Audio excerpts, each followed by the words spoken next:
News and Talk 1380 WAOK, the voice of the community. Behind me, beneath me, what you hear is body music. You don't know nothing about that. That's right. Give it all you got. That's what I'm talking about. You might as well put your hands on it. If you're driving, keep both hands on the wheel, but just do the snake with your neck. You know what I mean? From the neck up. That's what I'm talking about. That's street therapy. That's what we try to get in each and every day on the move with Dr. F. Keith Slaughter, just trying to make you feel all right. Because only what you feel is real. 404-892-2703 is the number. You can get at me and holler at me. But, of course, if it's at the bottom of the hour and it's what it do, what you read in Wednesday, then you know, like I know, that it's time for the Author's Corner. Man, and today we are blessed to have with us a young man with an amazingly luminescent personality, and one who has come into the studio and brought the spirit of the movement with him. And so I would that you would put your hands together for our dear brother, Brother Omar Robinson. Thank you, sir. Thank you. I greatly appreciate being here this morning. I appreciate the invitation. It's great to be here. This black love thing is catching, I think. I would agree with that. I think it's the kind of dis-ease that I can live with. I can't blame you on that. I mean, you hear a lot of people always down in brothers not looking after the sisters and not taking care of their own and whatnot, but things aren't the same anymore.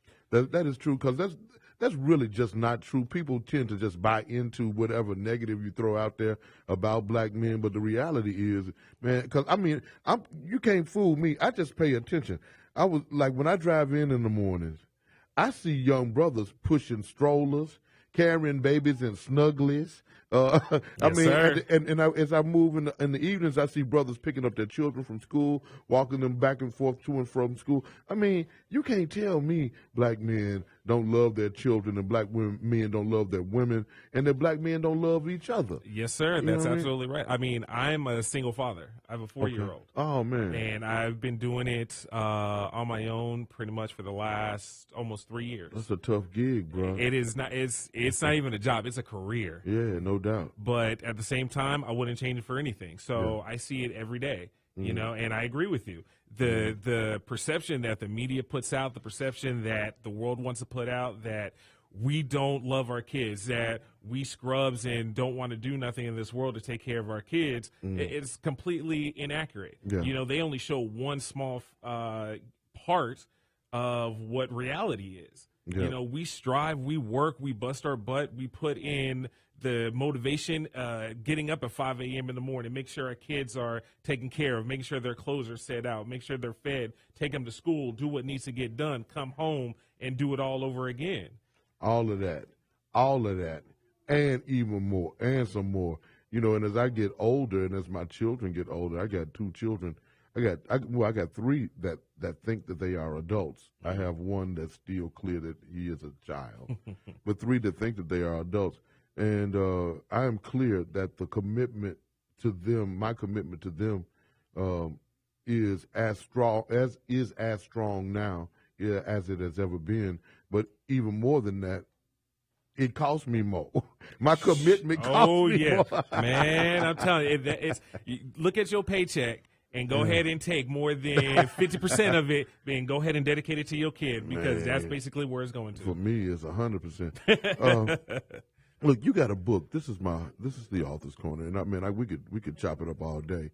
You seem to be that kind of brother, but you got a book out, and I think it's an important little book. The name of it is His Voice, Her Words: Poetry of Freedom and Love. Tell me where you got this from. What was the impetus for writing His Voice, Her Words? I've been writing since I was a kid. Writing just came natural to me. But and mainly poetry. Where you from? I'm from California. Okay. Hollywood, California, born and raised. Okay. Beach bum. I love my beaches. You know, what can I say? But I've been writing poetry since I could remember. And I've been told since I could remember that I should write a book. I just never thought I was good enough for it. Yeah. I didn't think that I had the fortitude, passion to really put in the work to do a book. And last year, somebody got a hold of my a small portion of my book and said, you know what, you absolutely need to do it. So I hooked up with my friend Teresa Horn. She has she's actually my publisher, Yoshima Books, and I sent it to her. And right off the back, she wanted to sign me to the publishing company. Okay, I found a piece I just want to share. Go right ahead, please do. I think this is dope. It says, "The passion we seek, the love that has come to pass, our hopes and dreams in life are sometimes broken like shattered glass. We are lost. We wander through the trees, listen to the wet leaves. The sounds are confusing. I don't know where to go.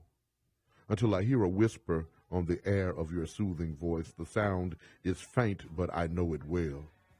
Your voice is the sound, Beethoven's concerto. The tone is melodic. The beat is very stern. Please don't stop. I beg, I plead. I'm ready for this time of my life to burn. You took me from that chaos. You saved me from my past. Allow me to show you what our future is like at last. I was blessed with you. You blessed with me. We are more than lovers. Just wait and see. Give me your hand. You are now my wife, for our family starts today. And today begins my life." I mean, come on. Yes, sir. Who can't feel that? Yes, sir. That's Omar Robinson. And that's from the book entitled His Voice, Her Words, Poetry of Freedom and Love. When we come back, we're going to continue our conversation with my dear brother Omar on this thing we call the movement. So you stay tuned. It's the Blackest Show on radio, and you down with it on News and Talk 1380 WAOK.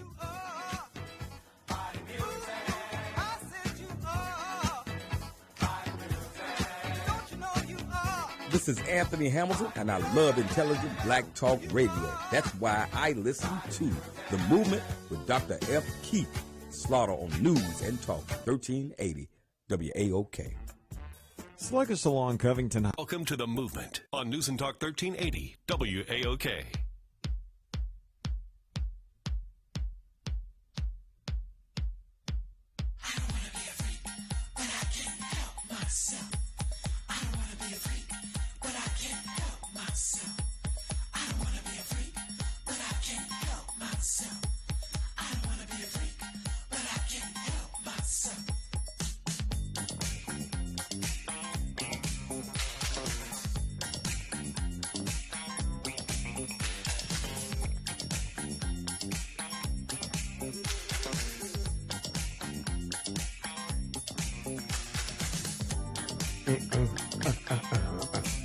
Man, News and Talk 1380 WAOK, the voice of the community. Your brother, Dr. F. Keith Slaughter. This is street therapy right here. I don't know why I'm feeling this good today, but I'm just feeling it. You know what I mean? Some good might happen today. Might have been, I don't know.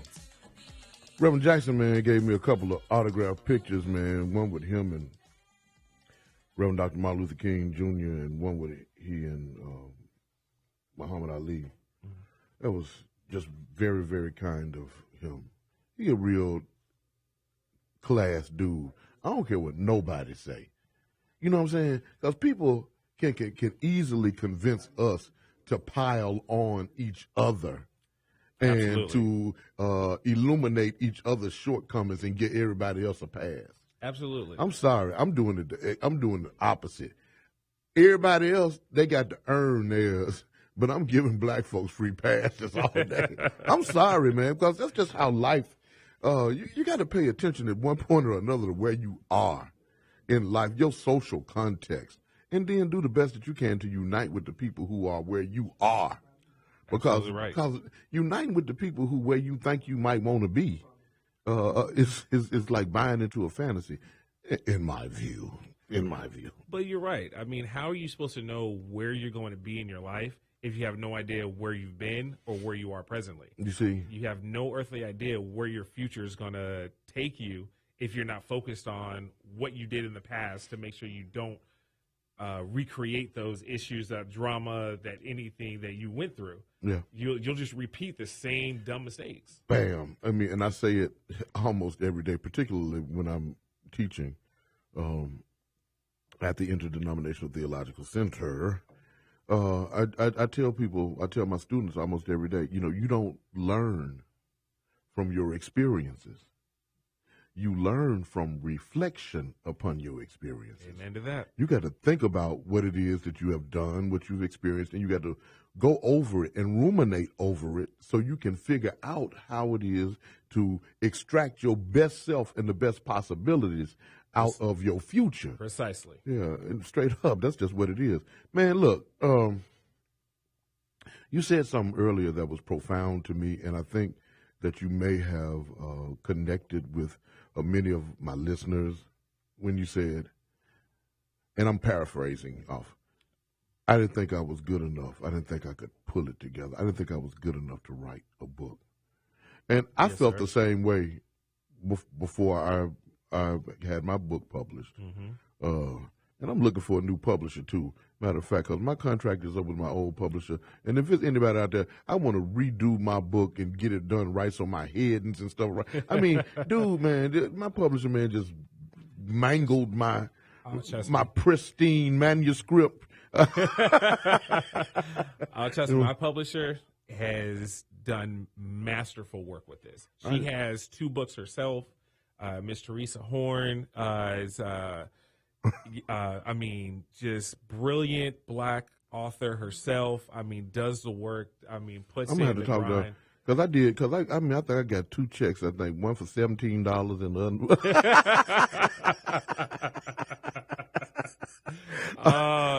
And I look at it, I sold a couple of thousand books, and I got to do better, man. I got to give a new publisher. 404-892-2703 is the number to call. I got some callers on the line, so let me include them in the conversation. Sure, please do. Let me go to Greg on line 5, and let's chop it up today. What's up, Brother Greg?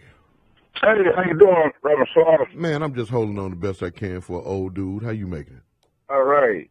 Y'all was talking about gentrification somewhat this morning, and gentrification starts at the city hall or the county government.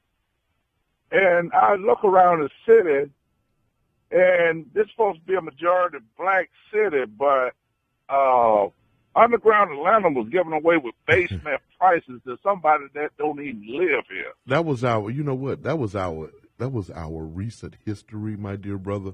I don't even believe that we are the majority in the city anymore. I think quietly, you saw what they did, man. They ran. First of all, They eliminated everyone from public housing. Okay. Right. I ran all those folks to Clayton County and dispersed them around the Atlanta metropolitan area. Okay, destroying neighborhoods, destroying the fabric of connection between people. Then, not only that, in every space available, they came in and they didn't just build one-story dwellings.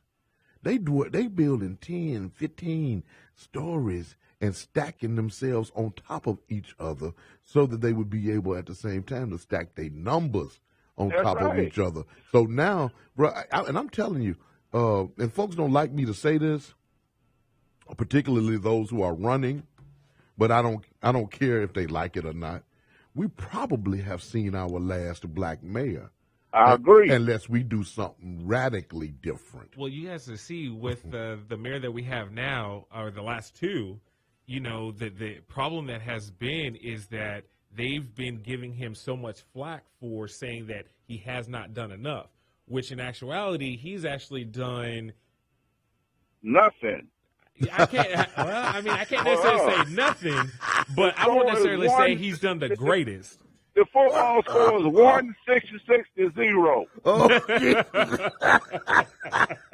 we couldn't even get 1/10 of the land over the Atlanta You threw that alley-oop stayed up in the air too long. Greg had to dunk that, man. I mean, I was trying to be nice about it. Don't be nice about it. This is real, man. We're going to be up out of this city in a minute. Yeah. At the rate it's going, they done got up 166 buildings to our zero. I'm a black man. Yeah. That's a shame, man. That is a shame. It is. You're not even trying. Yeah, it is. It is a shame, and I thank you for your call, my brother. Omar, it's no, and I wanted to give you an opportunity to speak to that. The feelings of inferiority that we sometimes feel that don't allow us to attempt to be our best selves. It's difficult. You know what? I really appreciate you coming through, man. And I know you got your own podcast and thing that you do because you got the radio voice down. You know what I'm saying? Thank you. Yeah, it's called The Real O Show. And we're on Facebook, YouTube, Twitter, Instagram. We're doing it. We speak about everything, life, politics, religion. We hold it down. We're a family. And we talk about everything. So there ain't nothing you can't do. That's what you discovered. I enjoy it. What can I say? The name of the book is His Voice, Her Words, Poetry of Freedom and Love. I gave you a taste of it. There's plenty of it in here. You want to pick that up? How can people cop that? You can find it on Amazon. It's as an ebook, or you can get a hard copy. Just go to Amazon.com, and you'll be able to find it and pick it up. Man, I call this soul food. That's Hey. good stuff. It'll help you in your body. That's what it was written for. All right. Ladies and gentlemen, brothers and sisters, if you don't mind, please put your hand together for my dear brother, Omar Robinson. Thank you, sir. Thank you. I appreciate the invite. Peace and love. Yeah. Be well, man, and much success to you in your future endeavors. Thank you, sir. I appreciate it. Have a good one, sir. Thank you. All right. Slaughter, man. This is the movement. Making beautiful, intelligent black talk radio. Ain't nothing like it on the whole wide radio in the whole wide world. So tell somebody what time it is. All right, shout it. News and Talk 1380 WAOK.